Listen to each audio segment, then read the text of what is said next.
Hello. പലപ്പോഴും ഞങ്ങൾ കേരളത്തിൽ പല ആവശ്യങ്ങളായിട്ട് വരും ലക്ഷദ്വീപുകാർ. കാരണം വെച്ചാൽ ലക്ഷദ്വീപിൽ ഹോസ്പിറ്റൽ സൗകര്യങ്ങളില്ല. അതുമാത്രമല്ല കോളേജുകൾ പോരാ. പിന്നെ നിർമ്മാണങ്ങൾ നടക്കുന്നില്ല. എല്ലാ സാധനങ്ങളും ഇവിടുന്ന് വാങ്ങുന്നതാണ്. അങ്ങനെയാണ് ഞങ്ങളിവിടെ എത്തുന്നത്. എൻ്റെ കുട്ടിക്കാലത്ത് ഞാൻ കാണുന്ന കാഴ്ചയാണ് ഈ കൊച്ചിയിലെ ഈ ട്രാഫിക് ബ്ലോക്ക്. ഇന്നും ആ കാഴ്ച കാണുന്നു.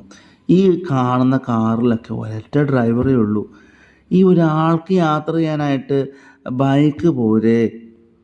മേ ബി പിക്ക് ചെയ്യാൻ വേണ്ടി പോകുന്നതായിരിക്കും. എനിവേ എന്തൊക്കെ ആയിക്കോട്ടെ, പലപ്പോഴും കാണുന്ന കാഴ്ചയാണ് ഹ്യൂജ് എമൗണ്ട് കാറുകളുണ്ടാവും ഒറ്റയ്ക്ക് യാത്ര ചെയ്യുന്ന.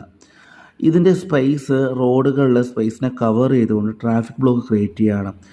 ഇങ്ങനെ ഒറ്റയ്ക്ക് യാത്ര ചെയ്യുകയാണെങ്കിൽ കാറിൽ അല്ലെങ്കിൽ ജീപ്പിൽ അയാൾ ഫൈൻ അടക്കണം. മിനിമം 4 ആളുകളെങ്കിലും ഉണ്ടാവണം. അങ്ങനെ നിയമം വരണം. അപ്പോഴാണ് ഈ പ്രശ്നമൊക്കെ സോൾവ് ചെയ്യുക. ഞാനിരിക്കുന്ന ബസ്സിൽ ആൾ കുറവാണ്, മനസ്സിലാക്കണേ. ഞാൻ എന്തിനാ ഇത് നിങ്ങളോട് പറഞ്ഞതറിയോ? നിങ്ങളുടെ മനസ്സിൽ ഇങ്ങനെ ആശയങ്ങൾ വരട്ടെ, ഈ ആശയം ഡിസ്കഷനിലേക്ക് കൊണ്ടുവെത്തിക്കട്ടെ, നിയമങ്ങൾ ഉണ്ടാവട്ടെ എന്ന് വിചാരിച്ചിട്ടാണ് ഞാൻ നിങ്ങളോട് പറയുന്നത്. പിന്നെ തെറ്റാവുകയാണെങ്കിൽ ക്ഷമിക്കണം. നിങ്ങൾ പറഞ്ഞ് മനസ്സിലാക്കി തരിക. കറക്റ്റ് ചെയ്യാൻ ഞാൻ തയ്യാറാണ്. എൻ്റെ ഭാഗം എന്തൊക്കെയായാലും നിങ്ങൾ താഴെ കമാൻഡ് ഇടും. നിങ്ങൾ ഈ അഭിപ്രായത്തിനോട് യോജിക്കുന്നുണ്ടോ എന്ന് നിങ്ങൾ താഴെ കമാൻഡ് ഇടും. ഞാൻ വായിക്കട്ടെ. ഇതാണ് എൻ്റെ ഇന്നത്തെ വീഡിയോ. ഓക്കെ. ഏറ്റവും കുറഞ്ഞ റേറ്റിൽ ഞങ്ങളുടെ നാട്ടിലേക്ക് വരുന്നുണ്ടോ ലക്ഷദ്വീപിലേക്ക്? ഞാൻ സഹായിക്കാം. എന്നെ കോൺടാക്ട് ചെയ്ത് എൻ്റെ നമ്പർ കേട്ടോ.